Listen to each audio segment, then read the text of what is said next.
Europe 1, Le grand direct de la santé. Jean-Marc Morandini. Pour notre rubrique du lundi, comment ça marche? Alors on a fait le cœur, on a fait le cerveau, on a fait le foie et on va aujourd'hui s'intéresser à la colonne vertébrale. La colonne vertébrale qui est considérée, nous disait le docteur tout à l'heure dans l'introduction, comme la charpente de notre cœur. C'est celle qui soutient l'ensemble du squelette. Mais comment ça marche la colonne vertébrale, docteur?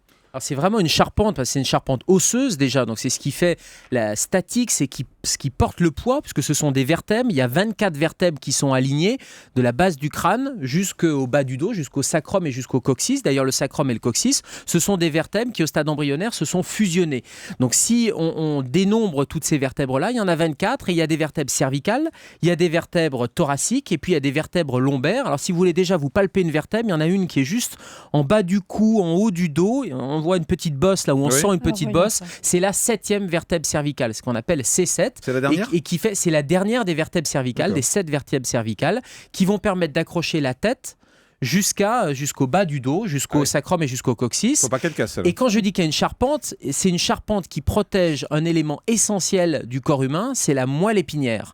La moelle épinière qui est le centre nerveux, le système nerveux central, le prolongement du cerveau. Donc c'est une zone qui est stratégique, bien sûr, puisque c'est de là que partent toutes les commandes motrices, sensitives, tous les nerfs. Quand vous avez une sciatique, le nerf sciatique part de cette colonne vertébrale. Votre respiration, ça part d'un nerf qui se ramifie à la colonne vertébrale, et la commande descend du cerveau, bien sûr, la commande respiratoire descend du cerveau, passe dans la moelle épinière, et puis vous avez des nerfs qui vont commander, par exemple, la fonction pulmonaire, les poumons qui respirent, vous inspirez, vous expirez. C'est un automatisme.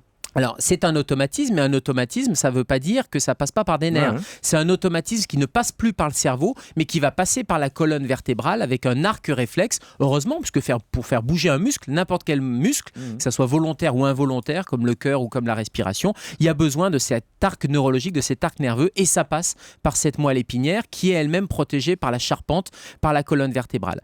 Quand quelqu'un a un accident avec une fracture d'une vertèbre par exemple, ça risque de léser ou de sectionner la moelle épinière, et c'est comme ça que des gens se retrouvent avec des troubles neurologiques, voire au pire une paralysie. Et en fonction de l'endroit où vous avez la vertèbre de fracturée, si c'est en haut ou si c'est en bas, vous avez une paralysie qui est plus ou moins importante. Si c'est une vertèbre lombaire ou une vertèbre thoracique, vous allez avoir la partie inférieure du corps, la paraplégie, c'est ce qu'on appelle la paraplégie, qui va être paralysée, donc les jambes. Et si c'est une partie cervicale, malheureusement, il y a aussi les muscles respiratoires.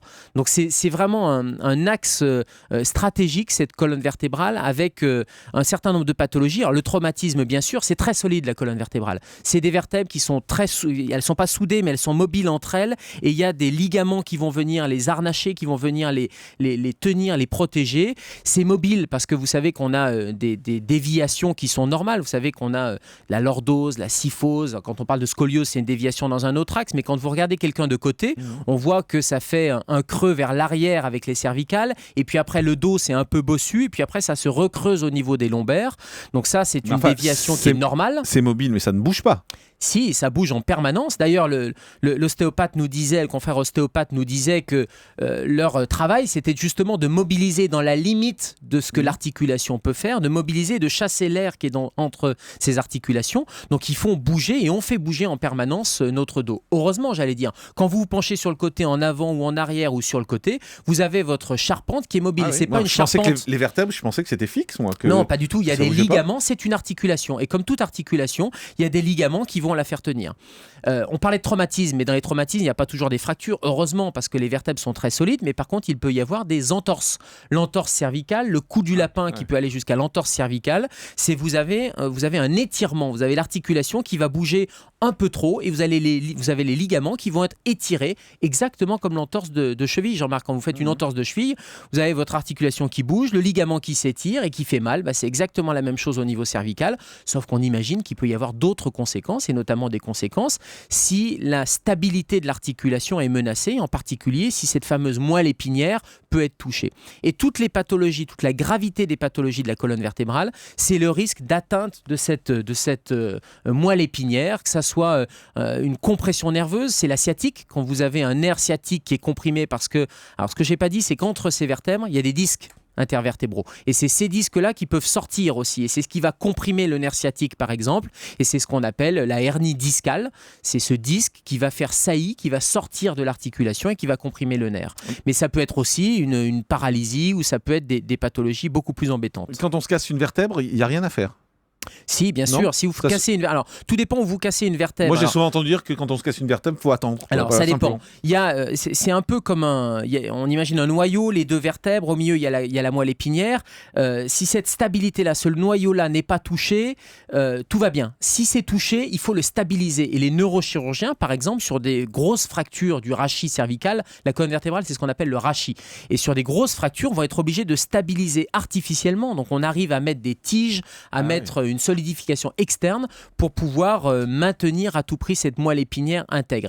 Par contre, si vous avez juste les petites épineuses, ce que vous touchez, la fameuse C7 que vous touchez, qu'on touche, c'est ce qu'on appelle l'épineuse. C'est-à-dire c'est un bout d'os qui va sortir et qui est quasiment à fleur de peau. Donc si ça est juste cassé, c'est pas très grave. C'est un peu comme si vous cassez le bout d'un doigt, ça va se solidifier. En tout cas, ça ne met pas en cause la stabilité du rachis. Par contre, si c'est beaucoup plus profond et si c'est notamment l'arc vertébral qui est touché, là, ça peut aller jusqu'à de la neurochirurgie. On entend beaucoup dire j'ai mal au dos.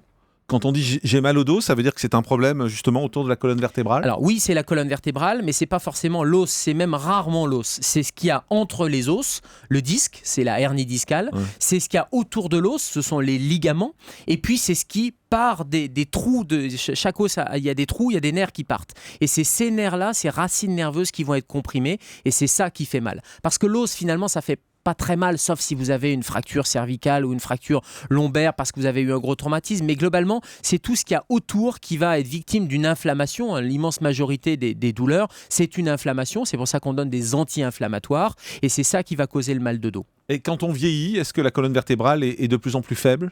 C'est pas qu'elle est de plus en plus faible, elle est de plus en plus arthrosique. Et c'est l'arthrose, c'est-à-dire qu'il y a des petits morceaux d'os qui vont se calcifier, elle va être moins mobile, cette colonne vertébrale. C'est-à-dire quand on est jeune, on est souple, on le voit bien. Et puis quand on vieillit, ça a tendance à se figer. Et quand on fait une radio de quelqu'un d'un certain âge, on a des petits, ce qu'on appelle des ostéophytes. C'est des petits bouts d'os qui sont des excroissances osseuses et qui sont le signe de l'arthrose et qui vont empêcher la mobilité de cette colonne vertébrale. Ça s'enlève pas, ça?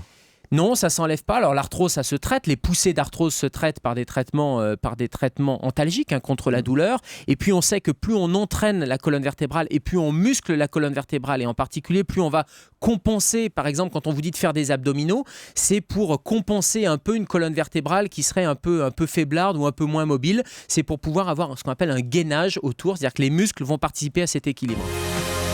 Europe 1. Le grand direct de la santé. Jean-Marc Morandini.